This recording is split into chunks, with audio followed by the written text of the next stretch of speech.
But oh my gosh, Capricorn Clark's testimony literally could change the whole entire course of it. Le roi est mort, vive le roi. C'est dans cette ambiance électrique, instable, presque étouffante que continue de se dérouler page après page, jeu après jeu, le fameux procès de Didi. D'ailleurs, je veux vous l'entendre dire vous aussi. Le roi est mort, vive le roi. C'est la phrase aussi qui agace les avocats de Didi. Parce que lorsqu'on s'est quitté, les fameuses tours, bah en fait, elles n'ont pas supporté les derniers témoignages. À la fin du jour 9, elles étaient un peu agacées. Donc du coup, elles se sont dit, où est la preuve? Où est la preuve? Mais oui, on nous a raconté une tas d'histoires. Kid Cudi a parlé, mais Kid Cudi c'est qui? C'est un mec qui adore être sur la lune, qui sait pas où il est le jour et la nuit. Est-ce que son témoignage est véritablement vrai? C'est pour ça qu'ils se sont pointés le matin du jour 9 dans le bureau du juge et ils lui ont dit, nous on veut qu'on annule les témoignages.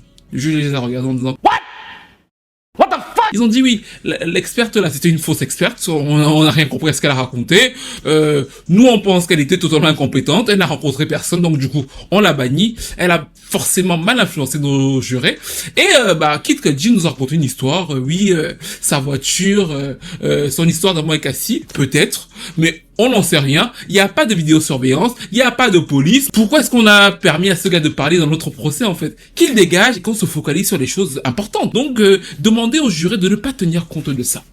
Ça s'est fait juste avant les audiences, les jurés n'étaient pas là. Donc, dans la salle avec le juge. Et, effectivement, le juge les regarde, il est un peu interloqué. Et il finit par dire que il va prendre quelques jours encore avant de voir s'il supprime le témoignage de Kid Cudi. Ce que les tours avaient pas prévu, c'était que les cavaliers, à savoir le procureur, avaient prévu le coup. Et donc du coup, ils avaient un jeu d'avance. Pourquoi? Parce que eux savent que la défense de Didi joue sur le manque de preuves physiques. Du coup, qu'est-ce que eux jouent? L'accumulation de témoignages. Et c'est comme ça qu'on a découvert une femme qui s'appelle Capricorn, qui a travaillé pour Didi de 2009 à 2004. Et au moment où les avocats de Didi se rendent compte qu'elle est censée passer devant la barre, il y a une gêne. La gêne est profonde. Parce que déjà, on les a pris de court, mais aussi parce qu'en fait, il y a encore quelques mois, ils auraient pu s'éviter ça. Pourquoi? Parce qu'ils avaient une rencontre. Oui, les mêmes avocats là, les mêmes tours de Didi avec Capricorn. En 2024, pour qu'elle vienne, tenez-vous bien, être la chef du staff de Didi. 2024. Même dans Power, on ne fait pas aussi bien. Les cavaliers avaient très bien joué leur coup, et les tours étaient folles de rage. Dans le système judiciaire, les crimes musicaux sont considérés comme particulièrement monstrueux.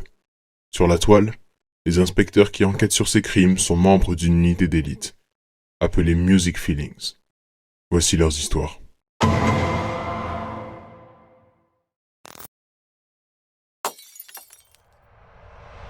Il est 5h30, Didi attend son assistante en bas de sa maison. Et oui, apparemment, ces gens ne dorment pas, ils sont comme Charlotte Gainsbourg. 5h55, c'est l'heure du crime. Et donc du coup, Didi attend cette dame qui travaille pour lui depuis 2004, qu'il trouve super talentueuse. Elle a travaillé pour Such Night, elle a permis à R. Kelly d'avoir des hits, et d'ailleurs c'est comme ça que leur relation s'est consolidée. Il a trouvé que elle avait vraiment du flair, et quand il l'a rencontrée, il n'était pas très cool avec elle, c'est-à-dire qu'il lui a dit directement que à la moindre chose, elle pouvait disparaître parce qu'elle avait travaillé avec Such Night. Donc du coup, il a été très menaçant. Il a inscrit, selon elle, là bien évidemment on parle pour elle, un climat de peur, qui s'inscrit aussi dans l'épisode précis qu'on est en train de se raconter. C'est-à-dire que 5h30, votre patron vous appelle, elle descend, et qu'est-ce qu'il lui dit? Il lui demande qui est Scott. Elle dit je ne sais pas qui est Scott, parce qu'elle ment. Elle ment pourquoi? Parce qu'elle sait qui est Scott. Scott, c'est Kid Cudi, bien évidemment, et Kid Cudi et Cassie, depuis quelque temps, ont une relation ensemble. Elle est tellement au courant de cette relation qu'elle les a un peu aidés. Un jour, Cassie lui a envoyé un texto pour lui dire qu'elle était en couple avec Scott, et elle lui a dit supprime ça parce que Didi paye à tous nos téléphones, donc du coup il va savoir ce qu'on se dit. Donc Didi contrôle aussi, c'est pour vous montrer le niveau, les textos des personnes dont il paye les téléphones. Franchement, le temps de faire tout ça, je comprends, mais continuons. Justement, elle leur achète des burner phones, des téléphones qu'on ne peut pas tracer, c'est elle qui le fait. En faisant ça, elle les croyait protégés, elle croyait que tout le monde était plus ou moins protégé, mais elle ne savait pas que Didi découvrirait le poteau rose. C'est pour ça qu'il arrive chez elle à 5h du matin, il exige qu'elle s'habille super rapidement, il l'a fait monter dans la voiture avec le garde du corps et ils vont donc aller chez Cuddy faire le fameux semi-cambriolage avec le chien qu'on enferme dans une des pièces. Vous le savez parce qu'on en a parlé dans plusieurs vidéos. Et donc du coup, c'est elle qui devient finalement la preuve visuelle. C'est-à-dire que Kid Cudi l'a raconté, Cassie a raconté mais Cassie n'était pas là. Et maintenant, elle devient un autre témoignage pour les cavaliers qui disent bah son assistante vous dit qu'elle l'a vu faire ça même si effectivement il n'y a pas les caméras de surveillance. Ensuite, elle explique que c'est aussi elle qui demande à Kid Cudi de ne pas porter plainte à Diddy. Et la phrase qu'elle dit est très importante parce qu'elle dit si tu portes plainte, tu vas nous faire du mal à tous. Donc du coup, c'est pour ça qu'elle lui demande de ne pas le faire. Ensuite, elle décrit que quand Diddy va rentrer, Cassie est passée à tabac. Elle est traînée hors du lit, il l'a fait tomber et il l'a frappée alors qu'elle était au sol. Elle était en position fétale, elle pleurait en silence et personne n'a bougé, y compris Ruben. Tous les employés étaient là et on regardait comment Cassie se fait taper. Et quand elle a essayé de défendre Cassie, il lui a dit si tu t'en mêles, je te défonce aussi. Et là, effectivement, elle confirme un climat de peur. Et elle a peur pourquoi? Parce qu'elle a déjà eu des épisodes extrêmement scabreux avec Diddy. Elle l'a vu plusieurs fois avec une arme. D'ailleurs, ce jour-là aussi, il a une arme. Il se balade tout le temps avec des valises de cash de 10 000 euros. C'est elle qui réserve les hôtels pour les femmes parce qu'effectivement, Cassie a son hôtel, mais Kim Porter aussi avait une soirée par semaine dans un hôtel avec Diddy. Alors peut-être qu'elle faisait des freak-off, peut-être qu'elle n'en faisait pas, mais en tout cas, elle avait plus ou moins un traitement similaire à celui de Cassie et 5 autres femmes d'ailleurs, parce qu'elles n'étaient pas que 2. Il y avait 5 femmes au même moment qui étaient gérées et chacune avait sa soirée avec Diddy dans certains hôtels. Elle s'occupait aussi d'organiser parfois les freak-off parce que elle récupérait le matériel, le lubrifiant, les caméras de sécurité et bien sûr la farine. Et quand les freak-off se terminaient, elle venait tout nettoyer pour qu'il n'y ait absolument aucune trace ou alors quoi que ce soit de bizarre. Et dans ces moments-là, rien n'est jamais facile, y compris pour elle, selon son témoignage. Elle cite plus de 50 fois où Combs lui dit des choses absolument horribles. Il dit, je devrais tous vous envoyer voir Alia, je devrais vous couper le visage, si tu viens encore, je t'écrase toi aussi. Il est extrêmement violent et d'ailleurs ça va super loin une fois parce que cette fois là on cherche des bijoux qui ont disparu. Les bijoux sont passés par plusieurs employés de la maison et finalement on finit par penser que quelqu'un a pris les bijoux. C'est là que Diddy va avoir la bonne idée d'envoyer un employé qui va prendre plusieurs de ses employés discrètement, les enfermer, les kidnapper en gros et avoir à passer un détecteur de mensonges. C'est-à-dire qu'on va essayer de savoir pendant plusieurs jours, séquestrer plus ou moins si tu as volé ou si tu as pas volé et on va la prévenir à plusieurs reprises. Si tu échoues, bah en fait on va te jeter dans l'East River. Et le truc le plus fou qui selon moi rajoutait à l'intensité de la peur de ce qu'elle racontait comme témoignage, c'est le fait qu'elle dit quand je suis revenu après 5 jours, bah en fait Diddy ne m'en a jamais parlé. Et je me suis dit la dinguerie, ton patron te fait kidnapper, on t'enferme pendant 5 jours pour les bijoux. Au final, apparemment, tu passes le test, mais quand il revient, il te dit même pas, ouais, ça a été, non, il te parle plus jamais de ça, et la vie reprend de plus belle. Capricorn Clark a été super utile pour l'accusation pour se rapprocher encore une fois comme ils le font avec leur cavalier des charges du RICO. On s'est dit, bah finalement, les avocats nous disaient que c'était pas Diddy qui a fait le truc, mais au final, on se rend quand même compte que de près ou de loin, il est quand même prêt à une activité criminelle, vu qu'il a été accompagné par son assistante nettoie les preuves, elle demande de ne pas témoigner, ça commence à ressembler quand même à une sorte d'organisation un peu criminelle. Et mieux encore, elle-même dit avoir été victime de cette fameuse organisation criminelle dans laquelle elle a travaillé. Plus ou moins, vu qu'elle dit avoir été kidnappée par son boss et qu'elle a continué à travailler pour son boss. Ça a commencé là précisément, et d'ailleurs je pense que vous avez peut-être dû voir ça passer, à être dangereux pour les avocats de Diddy, parce que là on a vu la constitution du RICO, du fait que ce soit plus ou moins une organisation criminelle. Et ils ont commencé à être super à cran lors de l'audience, plus énervés, moins sereins qu'on ne les a vus dans les semaines passées, surtout lors du témoignage du flic qui est arrivé juste après le passage de Diddy, parce qu'effectivement il y a un policier qui a été appelé dans la maison de Kid Cudi au moment où Diddy part. Le policier arrive en fait et il voit la voiture de Diddy sortir de la rue.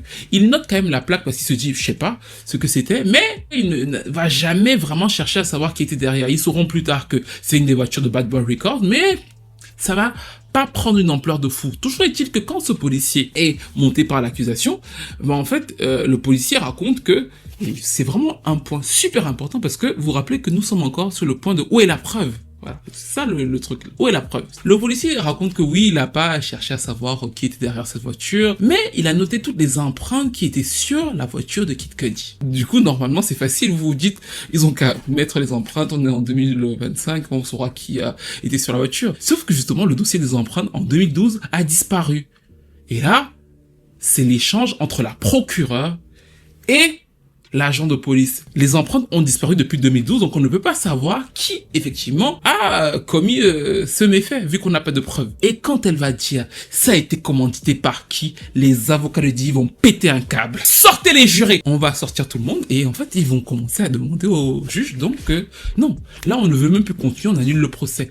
Pourquoi? Parce qu'ils ont estimé que le moment où la procureure pose cette question à l'employé, elle est consciente que l'employé ne peut pas répondre à la question, vu qu'il sait pas qui a fait. Mais l'idée de la procureure, c'est de faire insinuer que Didi aurait suffisamment de poids pour pouvoir faire disparaître des preuves sur la police de Los Angeles. Donc du coup, c'est un scandale, c'est un criminel et tout et tout. C'est un truc qui toucherait pas simplement le procès Didi, mais qui dépasserait donc du coup toutes les sphères politiques. Et l'affaire va prendre de fou. Je sais pas si vous avez vu sur CNN, dans tous les médias américains, ils ont noté ce passage-là. Pourquoi? Parce que j'ai même vu un avocat qui a dit, mais d'ailleurs, la procureure là, si elle pensait que la police de Los Angeles était corrompue, pourquoi est-ce qu'elle a appelé un policier de la police de Los Angeles? C'est-à-dire qu'il va aussi y avoir une espèce de regain des policiers en disant, mais attends, est-ce que nous on est corrompus? Pourquoi est-ce qu'elle veut dire ça? Qu'est-ce qu'elle insinue? Et pour les avocats, ils disent, c'était la fin. On annule le procès, c'est fini, les jurés ont entendu ça, si les jurés ont entendu ça, ils ne vont plus jamais prendre notre client au sérieux. En plus, l'une des faiblesses de Didi par rapport aux jurés, c'est que plusieurs d'entre eux ont estimé que la fortune de Didi aurait pu lui acheter sa liberté, on leur avait posé la question, et plusieurs d'entre eux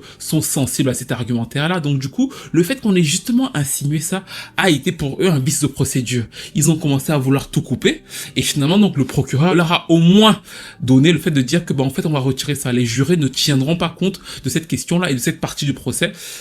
On fera comme si ça n'avait pas été entendu, ça va être retiré du procès verbal. Mais les gars, ça joue! Il a mal réagi. Il plonge désespérément, mais c'est trop tard. But! Je sais pas vous, mais là je trouve que le point, voire le point et demi, va clairement à la procureure. Je les ai trouvés spectaculaires. Le déroulé, le fait qu'au début on veut supprimer les témoignages de Kid Cudi, ils réussissent non seulement à garder les témoignages de Kid Cudi, mais à piéger la défense de Didi de telle sorte que c'est l'assistante qui vient témoigner, l'assistante qui connaissent bien. Enfin voilà, j'ai trouvé ça très bon. Donc je pense que vous et moi, vous le dites dans les commentaires, le point, ou voire 2 points, même on leur donne ça d'abord au procureur, qui sont toutes des femmes, sublime travail. Maintenant, je sais pas si vous connaissez un truc que moi j'aime beaucoup, c'est les documentaires d'après-régime. Vous savez, les grandes dictatures, moi j'adore ça, j'adore les documentaires d'ancien régime. Il y a même un pays en ce moment en Afrique centrale dont le président a presque 100 ans. Et en fait, moi ma fascination, ce que j'espère dans cette vie, c'est d'être suffisamment vieux pour voir les documentaires qui seront faits sur l'après-régime, ou alors peut-être en faire un. Parce que je trouve que les documentaires d'après-régime sont géniaux et réveillent beaucoup de choses sur l'âme humaine. Ça, les documentaires sur Mobutu. Comme Mobutu. Mobutu. Sur Staline, sur Ceausescu, sur Pinochet, sur Pol Pot. En fait, j'aime ces documentaires-là parce qu'on retrouve là-dedans, encore une fois, toutes les vices de l'âme humaine. Et je trouve que le procès de Didi commence à ressembler, je sais pas si vous avez remarqué, au documentaire d'après-régime. En tout cas, le passage de Capricorn Clark, qui était très bonne pour l'accusation, dans son contre-interrogatoire ressemblait à ça. Pourquoi? Parce que le contre-interrogatoire de Capricorn Clark, qui a été mené par Agli Filio, qui a été d'ailleurs plutôt doux, à ma grande surprise, le premier temps a été d'attaquer Cassie, de discréditer Cassie. Et en fait, il va lui poser plusieurs questions. Il va commencer par lui dire, par exemple, pourquoi est-ce que toi et Cassie, vous vous attendiez pas parfois? Elle va dire, à partir de 2008, quand elle a commencé à devenir la petite amie, elle a commencé à avoir plutôt du culot à mesure que leur relation durait. Elle pensait que j'étais payé pour l'aider. Elle est passée de petite mannequin gentille, pas chanteuse, elle dit petite mannequin gentille, à petite amie combative. Pensez-vous qu'elle était talentueuse? Elle était très belle. Et du coup, il lui demande, mais elle n'était pas talentueuse. Elle dit, elle ne l'était pas. Et j'ai bon goût.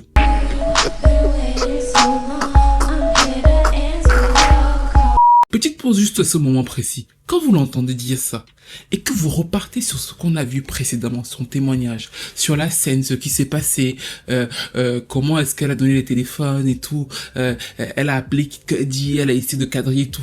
Vous vous dites quoi par rapport à ce que vous avez vu au début? Parce que moi, dès que j'ai vu ça, et je le vis justement avec vous, je le revis avec vous, Dès que j'ai vu ça, je me suis dit, ah oui, non. Parce qu'en réalité, on pourrait penser, quand elle donne les téléphones à Cassie, elle lui dit, oui, on a les burners et tout, qu'elle essaie en vérité de protéger Cassie. Mais quand j'ai vu son contre-interrogatoire, j'ai compris que ce qu'elle essaie de protéger, je vous laisse le dire, c'est le régime. Attention, maintenant on va continuer et vous allez comprendre. On continue de lui poser des questions sur Cassie, on lui dit, est-ce qu'elle savait chanter en live? Elle dit non, c'était pas la meilleure. Est-ce qu'elle savait travailler? Parfois. Quand n'était-elle pas une travailleuse acharnée? Elle dit, non, elle préférait être avec son boyfriend. Est-ce qu'il la soutenait? Elle dit oui, avec des stylistes, d'autres musiciens, tout ce qu'il fallait pour faire d'elle une star. On lui demande encore, est-ce qu'il l'aidait plus qu'il n'aidait d'autres artistes? Elle dit oui. Elle avait beaucoup plus d'aide que tous les autres, que Young Jock, qu'un groupe d'Atlanta et même que French Montana. Et c'est donc là l'ambivalence du témoignage de Capricorn Clark qui devrait vous frapper. Elle est celle qui va le plus rapprocher en vérité Didi D'Enrico parce que c'est elle qui dit que finalement elle était là quand il faisait plusieurs choses délictueuses et qu'on ne pouvait pas prouver et qu'on ne peut toujours pas prouver avec des preuves physiques. Mais de l'autre côté, c'est elle qui va être la plus à même à vous dire finalement que, et ça ce sont ses mots en fait, que Cassie est une femme sans talent intéressée. Parce que finalement on se rend compte qu'elle est très froide avec Cassie. Quand elle est virée de Bad Boy Records, elle accuse Cassie. On lui demande d'ailleurs de lire à haute voix devant l'audience ce qu'elle avait écrit sur Cassie. Et elle dit, elle n'a jamais été mon amie, elle voulait que je parte, je le réalise. Elle écrit aussi en 2014 une autre lettre à Combs où elle lui dit « J'espère qu'un jour tu sauras me pardonner, sois tranquille ». En 2015, il lui fait une lettre de recommandation, mais elle ne trouve pas du travail. En 2016, finalement, Cassie chine chez Epic Records et Didi lui demande de revenir parce que Cassie veut bien qu'elle revienne, donc du coup, elle va revenir s'occuper de Cassie. Sauf que le fait que Didi lui demande de revenir pour s'occuper de Cassie est une blessure pour elle qu'elle exprime. On lui demande, est-ce que ça t'a heurté que Didi ne voulait te reprendre que parce que Cassie était d'accord? Et elle dit oui, parce que je n'ai pas de parents, mon fils est autiste, ce que je risque est important. Est-ce que le fait que Didi ne voulait te reprendre que parce que Cassie était d'accord, ça t'a heurté? Et là, elle s'effondre, elle pleure, et elle dit, c'est compliqué, je pensais que j'étais la protectrice de Didi. Et là, quand elle dit ça, je vous renvoie à ce que je vous ai dit tout à l'heure, le régime. En vérité, Capricorn Clark, qui va donc retravailler pour Didi via Cassie en 2016-2017 et qui va la remettre un peu sous pied d'ailleurs, c'est elle qui dit que Cassie avait un gros problème d'addiction, donc du coup, elle essaie de gérer ça, lui faire quelques avant-premières, elle essaie vraiment de se réoccuper d'elle. Bon, en fait, va devoir requitter Bad Boy Records 2 ans après, mais reste toujours dans une sorte de bill. Pourquoi? Parce qu'elle essaie de retravailler avec Didi en 2021. On lui demande pourquoi. Parce qu'elle dit qu'elle était blacklistée, ce qui va valoir une objection de la part du procureur. Et ensuite, juste après la plainte de Cassie en 2023, et ça c'est super important, après la plainte de Cassie en 2023, elle se rappelle donc de ce que Didi lui a fait, et de tout ce qu'elle a subi là-bas, et elle recontacte Didi, mais elle ne le recontacte pas tout de suite pour porter plainte à Didi. Elle lui dit qu'elle veut récupérer, et c'est super important, sa place chez Didi. Au vu de ce qu'il lui a fait subir, il lui dit « tu m'as kidnappé, tu m'as fait du mal ». Et donc du coup, ils sont en négociation, les avocats de Didi et elle en 2024, donc quand les affaires ont déjà commencé, pour qu'elle redevienne la chef de staff de Didi. Ave César, Vasper Robustes. Quand je regarde comme ça, on me voit. Si je regarde comme ça, on me voit plus. Et c'est exactement pour ça que son témoignage pour moi était le plus honnête, parce qu'il symbolise ce qu'on appelle un régime. Elle est profondément attachée à ce qu'elle a construit avec Didi, et elle a été capable, qu'on soit d'accord ou pas d'accord avec elle, ou moi, ou de supporter plein de choses, en étant conscient de certaines choses en fait. Ce que je dis, c'est pas que c'est un monstre, mais en fait elle vous montre toute l'ambivalence de ce que c'est. C'est-à-dire qu'elle est capable de... Elle avait tout à fait compris plus ou moins tout ce qui se passait. Elle n'a pas découvert ce qui se passait. Mais le problème, et pourquoi je fais la référence avec les régimes politiques, c'est que très souvent dans les dictatures, quand vous regardez les documentaires d'anciens régimes, parfois vous voyez des ministres, des gens qui étaient très proches du dictateur, qui vont commencer à vous dire « ouais, moi on m'a fait ceci, moi on m'a fait cela », mais vous verrez aussi que entre eux, souvent, ces personnes qui étaient proches du pouvoir, ils s'aiment pas. C'est-à-dire que l'un dira souvent des choses un peu vicieuses sur l'autre. Pourquoi? Parce que quand un pouvoir est dysfonctionnel, mais en fait, vous tous, vous subissez. Vous subissez différemment. Vous subissez, quand c'est à l'échelle d'un pays, si tu es ministre ou proche du pouvoir, tu vas bien sûr subir 100 fois moins que le citoyen moyen, mais tu vas quand même subir des choses. Je me rappelle que le documentaire sur Mobutu, il y avait un mec là, le ministre, je crois que ses enfants sont encore très populaires. Je me rappelle, j'étais encore très jeune. On avait beaucoup regardé ce documentaire. Et il y avait un mec, il me saoulait de fou, je le trouvais que c'était un gros traître. Ses enfants m'excuseront, peut-être qu'il était autre chose. Mais parce qu'en fait, je crois qu'il était ministre de l'information, il racontait comment Mobutu buvait du sang et tout. Et je me disais à chaque fois, c'est intéressant qu'il le raconte après coup. Je crois qu'il raconte même que Mobutu avait le droit de cuissage sur sa propre femme, ce genre d'histoire. Et en fait, tu te dis, mais c'est grave, bizarre, mais en même temps, tu ne supportes pas simplement ça parce que tu as peur.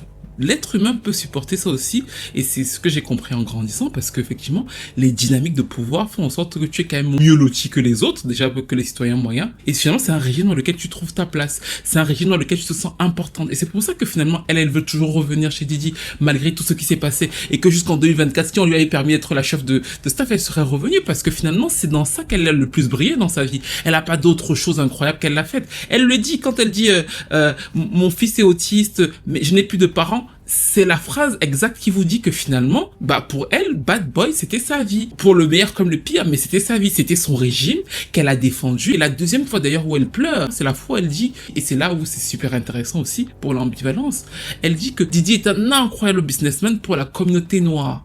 Et elle pleure quand elle le dit. Pourquoi? Parce que c'était son écosystème, c'était ce qu'elle était censée défendre. Toutefois, le passage de Capricorn Clark a été au bénéfice encore une fois de l'accusation, parce qu'elle a réussi à mettre une image sur les preuves physiques qui n'existent pas. Mais de l'autre côté, elle, comme plusieurs des autres témoins qui succèdent cette affaire, et on va parler par exemple du styliste Nash. Le styliste Nash est un styliste qui travaille depuis plus de 15 ans donc avec Cassie et Didi. Il a premièrement été embauché dans le milieu avec Cassie, et il va raconter une fois encore des choses effroyables. Il parle de plusieurs événements où il voit Cassie être frappée par Didi, une fois où il a assisté à une scène où Didi prend Cassie, il la tire par les cheveux et elle saigne et personne n'est là pour intervenir. Il déclare aussi qu'à plusieurs reprises, vu que c'est Didi qui filmait les vidéos des freak-offs sur le téléphone de Cassie, en fait, il a plusieurs fois menacé de divulguer ces vidéos-là partout dans le monde pour complètement ruiner son image, donc en fait du chantage. Il a menacé aussi de les publier en ligne. Il parle d'un contrôle excessif de Cassie, au point où chaque fois que lui choisissait les tenues de Cassie, en fait, Didi devait recontrôler, et s'il n'était pas d'accord, il la grippait par le col, il s'énervait contre elle. Enfin, c'était absolument affolant. Donc vraiment un climat de terreur pour cette femme. En plus de n'importe quelle injure, il conjugue ce climat de peur dans lequel eux tous vivaient et dans lequel vivait principalement Cassie. Il raconte même un scabreux 29e anniversaire de Cassie où elle est traînée de force par Didi. Et bien sûr, ça continue d'alimenter le tableau de l'accusation, mais justement, les avocats de Didi vont faire face à la même méthode qu'avec Capricorn Clark. C'est-à-dire qu'ils vont venir vers eux et sur les mêmes éléments sur lesquels ils ont attaqué, en fait, ils vont donner l'autre côté du décor. Et l'autre côté du décor, par exemple, pour le 29e anniversaire où Cassie n'a pas apprécié être là, c'est que on lui demande à la fin, est-ce que Cassie t'a dit qu'elle avait apprécié? Il dit oui. Est-ce que tu lui as envoyé, toi, un texto lui disant que tu aurais aimé être avec eux? Il dit oui. Ça peut vous paraître banal, mais ça ne l'est pas. Si Cassie a passé un mauvais moment, si Didier l'a traîné, si elle a été battue, pourquoi est-ce que elle t'a dit qu'elle texto à l'appui, elle a passé un moment, et pourquoi est-ce que tu voulais être avec eux? Et c'est par là que ça commence. Parce que finalement, les avocats de Didi lui disent plus loin que c'est Didi qui t'a lancé dans la mode, c'est Didi qui t'a plus ou moins mis le pied à l'étrier. Il dit oui. Plus loin encore, on lui demande, est-ce que tu as mis Cassie en relation avec Michael B. Jordan? Il dit oui. Et il précise qu'une autre employée, Maya, et lui ont mis Cassie en relation avec Michael B. Jordan et se sont assurés qu'il laisse son numéro. L'avocat de Didi qui continue en leur disant, donc ce sont des employés de Bad Boy Records qui s'assurent que Cassie soit en hook-up avec un autre homme.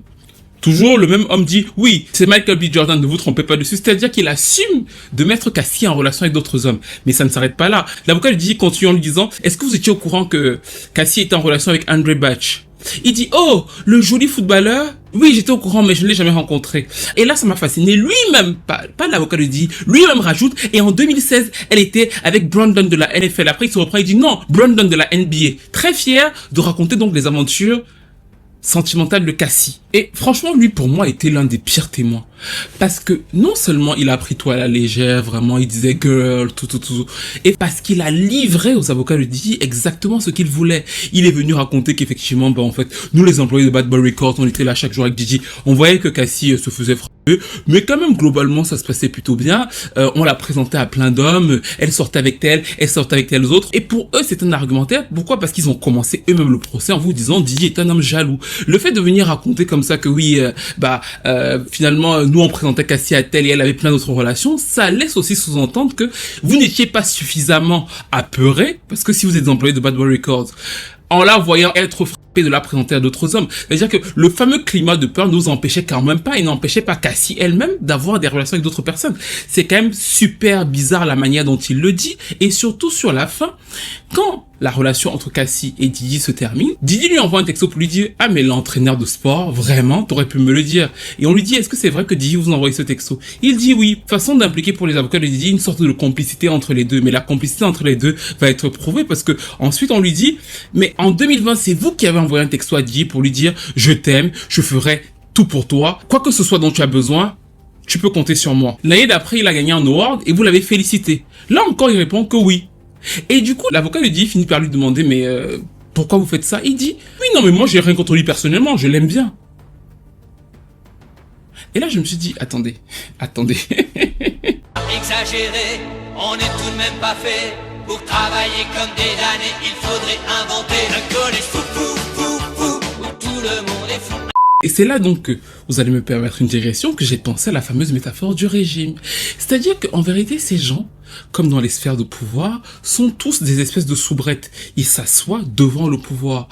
Mais effectivement, ils n'ont pas derrière une immense morale ou alors d'énormes principes.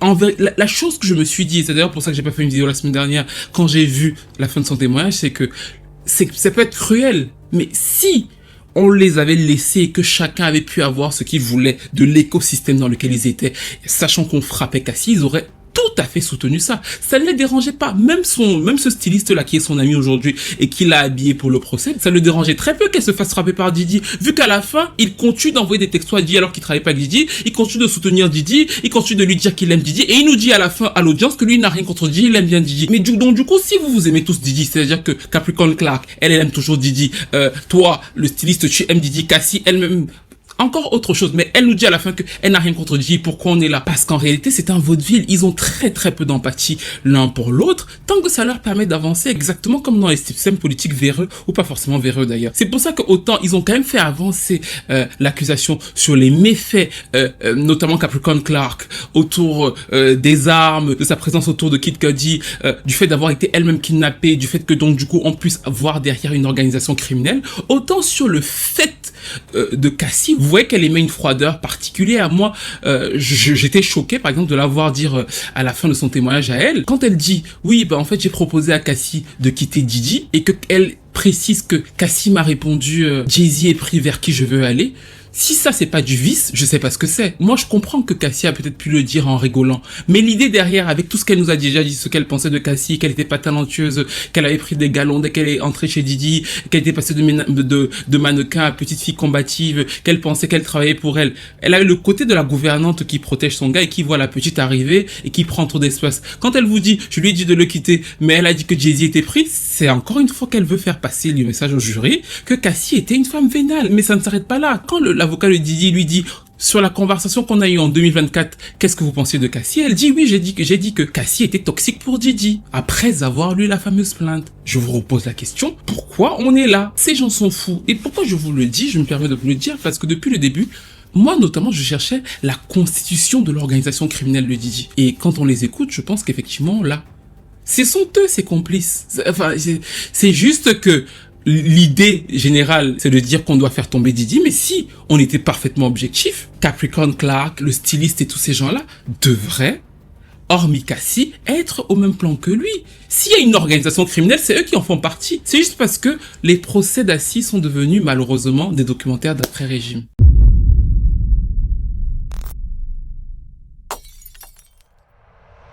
J'étais figé, je n'ai rien fait, je me sentais comme une poubelle.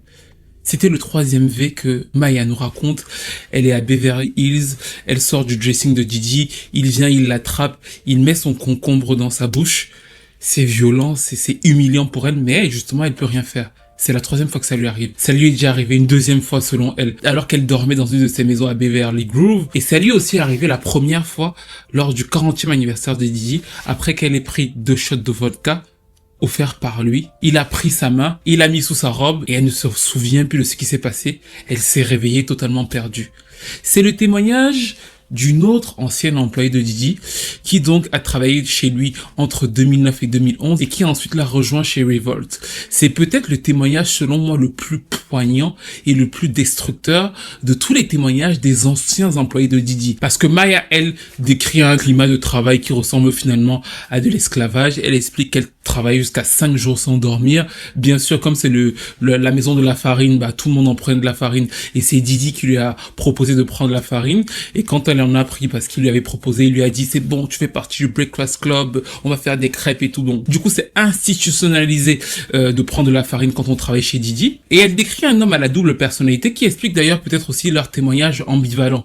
Quand Didi va bien, enfin, en fait, c'est comme son meilleur ami. Quand il est high, en fait, il devient une espèce de monstre qui balance tout ce qu'il peut sur elle, des spaghettis, des machines à café. Chaque fois qu'il peut, il devient extrêmement violent envers elle. Il la frappe à plusieurs reprises et surtout, elle dit que quand il s'énervait, ses yeux étaient noirs comme s'il regardait à travers moi. C'était soit le roi de la fête, soit il était extrêmement hyperactif et violent. Ensuite, donc, elle va décrire les épisodes de violence envers Cassie, dont elle est extrêmement proche et dont elle l'avoue. Elle parle d'une fois lors d'un show de Prince, Cassie s'enfuit parce qu'elle voit que Didi arrive pour lui donner des coups, elle traverse des buissons et Didi la rattrape, il la plaque au sol et ce sont finalement les employés de Prince, les agents de sécurité de Prince qui les sauvent. Mais ce ne sont pas les seuls épisodes et franchement je pense même pas que YouTube puisse me permettre de vous raconter ou alors de vous détailler les épisodes de violence de Didi. Si vous imaginez la violence physique d'un homme contre une femme sur 10, sachez qu'on est au moins sur 20. Elle parle de moments après les freak-off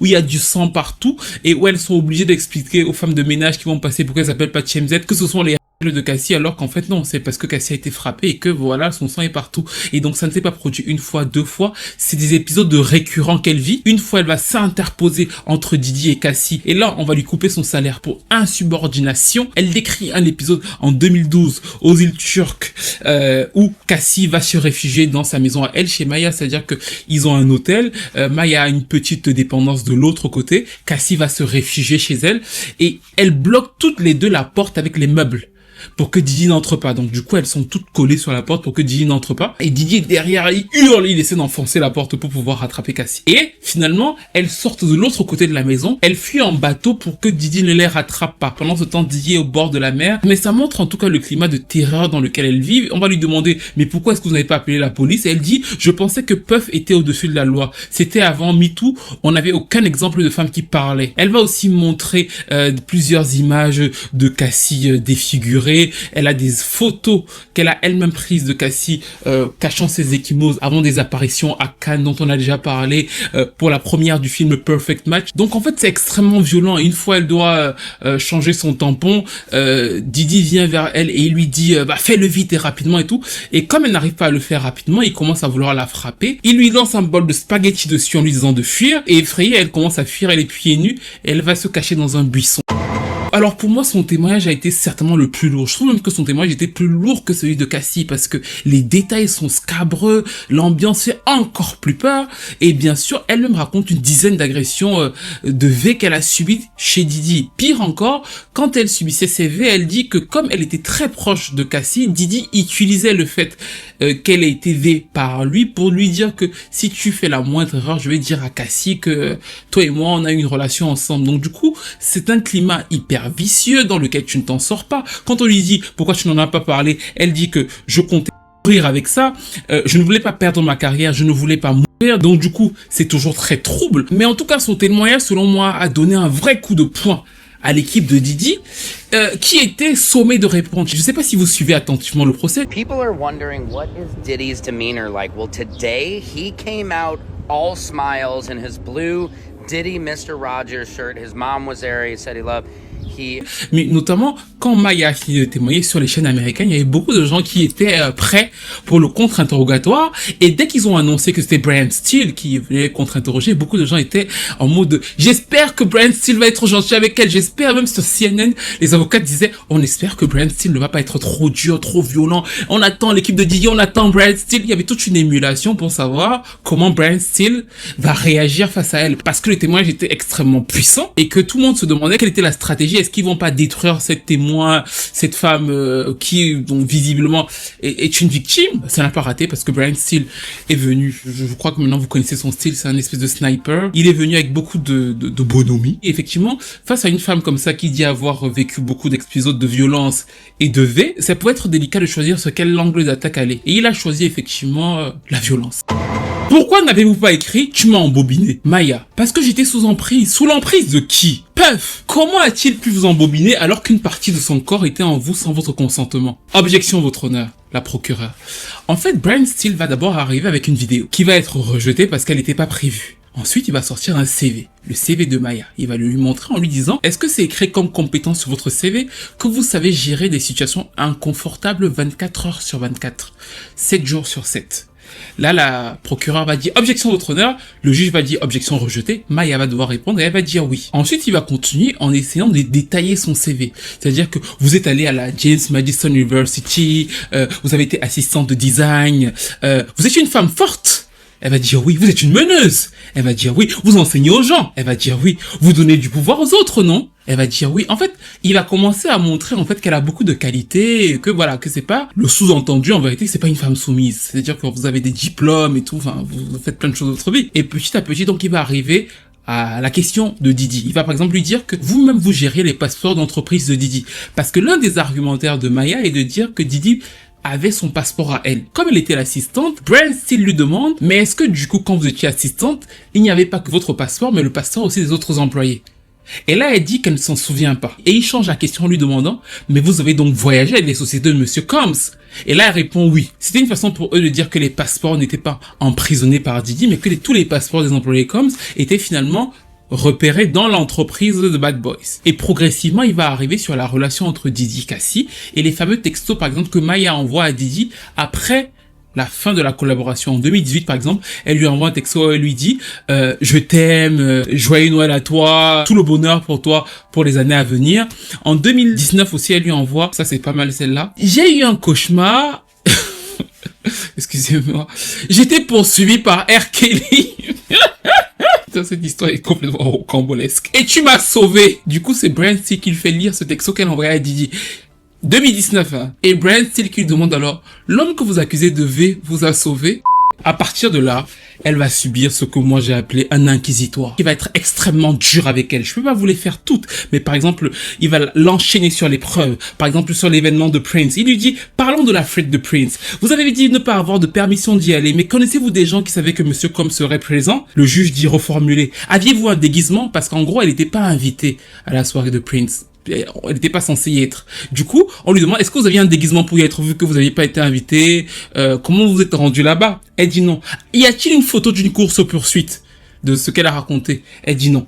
Après l'événement du paddle, la tempête, là, quand elles sont allées sur la mer, il lui dit, vous et Cassie, avez-vous pris une planche de paddle dans une tempête? Maya dit oui. Existe-t-il un enregistrement? Elle dit non. Un message, une note. Je ne crois pas, on était sur une planche. Vous l'avez inventé? Non. Vous saviez que Madame Venture a reçu de l'argent après sa plainte? Elle dit oui, c'était public. Mais vous lui parlez jamais de ce que j'ai discuté avec le gouvernement. Comment peut-on en être sûr? Avez-vous des vidéos où il vous insulte? Je n'avais pas le droit d'enregistrer. Avez-vous des preuves? Ça aurait été violer la confidentialité. Comment peut-on être sûr de ce que vous racontez? Pas de SMS, Maya qui répond, seulement des messages vers d'autres personnes au bureau. Vous avez écrit ici, et là il lit un des textos qu'elle a envoyé à Puff Daddy après. Nous avons tellement de souvenirs super cool, super fun. Des messages sur les violences subies? Maya qui dit je ne pense pas. Comment le serions-nous alors que c'est vrai? Et là, la procureure dit objection, objection retenue. Mais ça ne s'arrête pas là. Jusqu'en 2024, vous n'avez dit à personne que vous avez été V, je crois. Maya qui répond, sauf à mon thérapeute, c'est vrai. Et là, il m'a buté. Pouvez-vous lever ce secret professionnel? Objection! Le juge qui dit, passons à autre chose.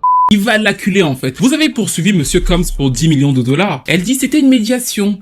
Mes avocats ont finalement reçu 200 000 dollars. Vous avez reçu 200 000 dollars. Et Maya dit oui. Autre moment encore, il ressort un texto. Il dit pourquoi vous avez couvert Monsieur Combs auprès de Mrs. Ventura si ce que vous racontez était vrai, qu'elle subissait des violences et tout. Pourquoi vous l'avez couvert en disant qu'il était simplement incompris? La procureure dit reformuler. Avez-vous dit à Mrs. Ventura qu'elle aurait dû rester avec Monsieur Combs? Et là, elle dit je ne m'en souviens pas. Elle dit pas je ne lui ai pas dit, elle dit je ne m'en souviens pas. Je pense qu'ils ont compris que Maya, plus que les autres, pouvait atteindre leur crédibilité parce que elle a confirmé Cassie, elle. Je pense que quand elle dit que elle était très proche de Cassie, c'est vrai. Contrairement à Capricorn qui, je sais que certains vont pas comprendre que je dis Capricorn quand je pense que c'était une vipère et que c'est pas pour rien que Cassie l'avait fait partir. Je pense qu'au contraire, elle, son vrai gars, c'est Didi. Et c'est juste parce qu'elle a pas pu avoir l'argent qu'elle voulait que elle se retrouvait de l'autre côté. Mais que Maya, justement, il savait que elle leur a déjà porté plainte, elle a pris 200 000 dollars, donc du coup, ils ont pas reculé les coups. De telle sorte que, après la pause, quand il est revenu pour la suite du témoignage, les procureurs sont allés voir le juge en disant qu'elle a subi plusieurs heures d'humiliation en tant que victime et que ça donnait un mauvais exemple pour toutes les autres victimes. C'est-à-dire qu'il y a eu un aparté avec le juge avant que la séance ne reprenne. Ils ont essayé de recadrer Brian Steele et le procureur a dit, moi j'ai pas entendu de cris, j'ai pas entendu de pleurs, donc du coup, l'interrogatoire ne m'a pas semblé contrevenu. Et du coup, la procureure a répondu en disant oui, c'est parce qu'elle a bien tenu, mais les questions de l'autre, la manière, l'agressivité étaient pas ouf. Ce à quoi le procureur a essayé de dire à Brian Steele, essayer d'être un peu plus doux. C'était un mauvais exemple pour toutes les victimes qui ont vu comment Maya a témoigné et comment elle était harcelée par l'avocat de la défense. Et donc du coup, il a dit mais pourquoi est-ce qu'on parle de victime? Elle est victime de quoi? On est en procès. Pourquoi est-ce qu'on nous dit là tout de suite que c'est une victime? Elle est pas victime pour moi. Donc du coup, il est resté sur sa ligne et il a continué à la frapper sur la deuxième partie de l'interrogatoire. Cassie était-elle amoureuse de Monsieur Combs? C'est ce que je pensais. Réponse de Maya. Avez-vous dit à votre amie Cassie que l'homme qu'elle aimait vous avez? Et là, elle répond non. Il va continuer donc à jouer sur cette ambiguïté jusqu'à la fin parce qu'encore une fois, je vous le rappelle, l'ambiguïté, c'est ce qui leur sert. Si un seul des jurés a un doute sur un des chefs d'accusation, ils sont libres et c'est pour ça que ils jouent sur cet axiome du droit américain, à savoir au-delà de tout doute raisonnable. Maintenant, à la fin de l'interrogatoire de Brian Steele, honnêtement, j'ai pas su vous dire si ça leur avait servi ou desservi. C'est-à-dire que la violence et l'agressivité telle que moi, vous savez que j'aime bien détailler ce genre de choses, décrypter. J'ai pas su si ça avait vraiment servi ou desservi Didi. Je trouve que le témoignage de Maya était suffisamment fort pour l'accusation, donc du coup, pour moi, ils ont clairement le point. Et je n'arrive même pas à savoir si l'interrogatoire de Brian Steele, peut-être que vous allez avoir des avis différents, n'a pas donné un point en plus à l'accusation qui ne leur a donné un point en moins. C'était peut-être un peu trop fort et que moi j'aurais appliqué cette force-là plutôt à Capricorn, même si en vérité ils ont été très malins pour le coup avec Capricorn parce que ils l'ont laissé elle-même trahir sa bile, sa haine et à Nash, l'autre Nash il était complètement perdu donc lui vraiment c'est vraiment les bisounours. Mais j'ai pris l'angle de l'après-régime parce que tous les témoignages qu'on commence à voir ressemblent à ça. C'est des gens qui quand même ont participé à quelque chose, à un ensemble, et je suis contre, je peux avoir une opinion, cette histoire de nous expliquer que tout le monde est totalement sous emprise. Non, je pense que les êtres humains dans les sphères de pouvoir, ça existe encore en France, dans plein de milieux, font des choix. Et que parfois, effectivement, quand le système est défectueux, quelqu'un peut se dire que je serai individualiste, je vais choisir de supporter ça tant que ça m'avantage. C'est pour ça qu'ils sont capables de vous expliquer qu'ils ont rien contre Didi, alors qu'ils ont vu Didi frapper Cassie et que Cassie, eux, ils l'aiment bien pour Nash par exemple, et que Capricorn, elle est capable de vous détailler des événements qui l'ont traumatisée parce que oui, elle a été kidnappée le soir de Kid Cudi, elle défendait plus ou moins, mais encore une fois, réfléchissez bien, elle ne défendait pas Cassie le soir de Kid Cudi, elle protégeait l'Empire Bad Boy, elle faisait son taf. Quand vous la laissez parler de Cassie, elle vous vocifère des petites méchancetés, la phrase sur Jay-Z, c'était pas obligé de dire au procès la phrase sur Jay-Z. Quand elle dit, je lui avais proposé de quitter Didi, elle a dit que Jay-Z est pris, elle va aller vers qui? Ça a un sens. Pour une femme qui, en 2024 encore, voulait travailler et devait être la chef de l'équipe de Didi. Il faut aussi comprendre que l'équipe de Didi se sentant quand même un peu aux abois et à la recherche du vice de procédure. C'est-à-dire que d'une façon ou d'une autre, que le procès soit annulé. Cette semaine d'ailleurs, Didi a hoché la tête en regardant l'un des jurés. Ça a perturbé le juge qui a trouvé que c'était une communication entre Didi et les jurés. Il a menacé de faire en sorte que Didi soit exclu du procès. Les avocats de Didi ont réagi en disant non, ça va plus se reproduire. Et beaucoup de gens sur internet pensaient que Didi effectivement essayait de manipuler les jurés. Mais je me suis dit, il n'est pas suffisamment fou pour faire ça. Et j'ai cherché, et il faut savoir qu'en fait, si on exclut Didi de sa salle d'audience, ce n'est pas une bonne nouvelle pour le procureur. Pourquoi? Parce que du coup, ça pourrait être argumenté comme si on l'avait privé de ses droits fondamentaux et donc de fait annuler le procès. Ce que veulent absolument ces avocats ont été confortés par Donald Trump. Donald Trump a dit qu'au-delà de la considération politique, que si Didi était maltraité juridiquement, ça veut dire que s'il y avait le moindre vice de procédure dans la manière dont on traitait Didi, il allait réagir et c'est pour ça que ces avocats sont super regardants sur tous les petits trucs qui pourraient les dédouaner et faire en sorte que le procès soit annulé. The impact in the Puff Daddy case of the defense moving for mistrial doesn't mean he walks. That makes sense that you would think that, hey, a mistrial meaning he goes free. The answer is no. Sean Combs, if the defense's motion for mistrial 2 days ago would have been granted, it does not mean that his pretrial confinement is over and he's released. What it means is that all the work that the prosecution has done for this jury to get close to a conviction is now gone and ruined, and the case gets reset for another trial. Another trial means another jury selection process, and moving forward. The defense, especially if they don't like where it's going, you take your shots on mistrial because you'd rather have a fresh jury and start again. You've seen now most of the prosecution's case, and you feel that you're in a stronger position. Looking at the big picture, very much like sports, it's not over till the time runs out. Meaning the prosecution, even if they're having a great trial, things are going their way to the midpoint. One misstep and the whole thing could come to. Mais la tâche n'est pas encore facile parce que cette semaine, on a la nouvelle présumée victime qui a fait un témoignage extrêmement fort. C'est Daphne Joy, l'autre copine de Didi, qui est l'ex de 50 Cent, la mère de son enfant. Et donc, du coup, elle a raconté quasiment entre 2023 et 2024 la même chose que Cassie. Les freak-off, les parties, vous connaissez comment ça se passe. Elle est dans un hôtel, plusieurs hommes viennent. Le témoignage est vraiment très très similaire à celui de Cassie. J'ai été frappé de voir que ça a continué après la plainte de Cassie, parce que ça continue en 2024. Donc après que Cassie ait porté plainte, elle continue à faire des freak-off avec Didi. On en avait déjà parlé, c'est une des raisons de la détestation de 50 Cent par Didi. 50 déteste Didi, veut aussi se venger pour ça, parce que sa baby mama est devenue un peu, entre parenthèses, l'esclave de son opposant. Il y a plusieurs épisodes scabreux que je vais vous raconter dans la prochaine vidéo. Dans un où elle raconte que pour se faire pardonner de Didi, elle a dû choisir plusieurs joueurs de la NBA avec lesquels elle devait avoir un freak-off pour lui faire plaisir. Mais le point qui est hyper intéressant, vu que nous on analyse la suite du procès, c'est qu'elle a parlé d'un escort qu'ils ont fait voyager d'un état à l'autre. Et ça, c'est super important. Pourquoi? Parce que ça veut dire qu'il y a une preuve quelque part qu'un escorte a voyagé. Et c'est une des premières fois où, en fait, fédéralement, c'est un crime. C'est un crime de faire passer un escorte d'un état à l'autre. Donc, du coup, là, on peut être dans le trafic sexuel. L'étau peut commencer à se resserrer. Bref, nous arrivons à la fin de cette analyse. Je pense quand même que cette semaine et demie a été très difficile pour l'équipe de Didi, mais ça joue encore. Ça joue encore parce que notamment, j'ai vu que les procureurs ont annoncé qu'ils auront moins de témoins. Et au moment où ils ont annoncé qu'ils auront moins de témoins, Brian Steele, justement, dans la défense, a dit que ça va faire en sorte qu'on ait plus de témoins. Et ils ont dit que ça va être repoussé jusqu'au 4 juillet. Quand j'ai entendu cette phrase, je me suis dit, c'est bizarre. Les procureurs disent qu'on aura moins de témoins. Et Brian Steele dit, ça veut dire que nous, on aura plus de témoins et que ça va courir jusqu'au 4 juillet. Ça veut dire quoi pour vous? Parce que pour moi, j'ai compris après ce que ça veut dire. Ça veut dire que l'analyse que je viens de vous faire, sans vouloir me vanter, est plutôt bonne. Qu'il y a une frontière très mince entre les fameux témoins. Pourquoi? Parce que ça veut dire qu'ils ont les mêmes témoins. Ça veut dire que certains témoins de l'accusation du procureur vont être les témoins de Didi. Si les autres ont moins de témoins et que du coup nous ça nous fait plus de témoins, ça veut dire qu'en fait les témoins qui étaient de l'autre côté sont passés chez eux. Et ce n'est pas une surprise vu qu'apparemment Gina, la fameuse victime number 3, que tout le monde attendait du côté de Didi, apparemment d'après ce que j'ai vu par plusieurs avocats américains, ce sera confirmé, va témoigner alors qu'elle nous avait expliqué à plusieurs reprises avoir été frappée par Didi. Elle pourrait témoigner apparemment pour être pro-Didi. Et c'est là qu'on va donc avoir aussi les fameux Louis de Bourbon. Louis de Bourbon, c'est le gars qui revendique toujours qu'il est le roi de France. Là. Il dit qu'il est le descendant des différents monarques français et d'Espagne et que lui, il est le roi de France aujourd'hui. Donc du coup, lui, il continue le régime. Bah en fait, ce qui va se passer très certainement et ce qui va être intéressant à observer pour nous, c'est qu'on aura les fameux Louis de Bourbon. Les fameux Louis de Bourbon, c'est les Capricornes, les Mayas, les Nash, mais de l'autre côté. Les personnes qui étaient aussi avec eux, mais qui sont eux restés dans le régime pour différentes raisons et qui vont venir nous raconter les mêmes histoires, souvent similaires, parce que à des détails près, ça passe d'un côté à l'autre, et qui vous diront que Didi est une personne bien malgré tout. Parce que, encore une fois, même Brian Steele le dit. Brian Steele dit à un moment à Maya, au-delà de la violence physique, finalement vous entendiez bien avec Monsieur Combs, ce qui me paraît dingue au vu des épisodes racontés, mais eux s'en foutent de la violence physique en soi. Ça aide à décrire Didi, mais comme ce n'est pas un procès sur la violence physique, ils s'en foutent. Est-ce que c'est un trafiquant? Est-ce qu'il a une organisation criminelle? Sauf que c'est justement le seul non-suspense du procès, le procès pour violence ayant été soldé à l'amiable, ben en fait, on est encore une fois sur un procès fédéral, et c'est pour ça qu'on a encore des doutes sur le fait que est-ce qu'il peut être condamné, comment ça va se passer. Ça joue.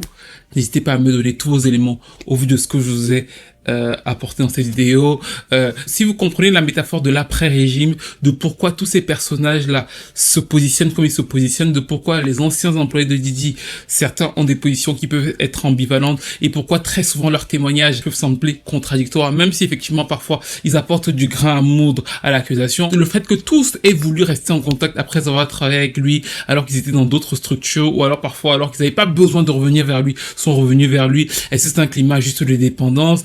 L'organisation criminelle, encore une fois, je vous repose la question. Moi, je pense que beaucoup de ces personnes qui témoignent devraient être dans l'organisation criminelle. Vous me connaissez. Après, je parle pas de Cassie, je parle des autres là.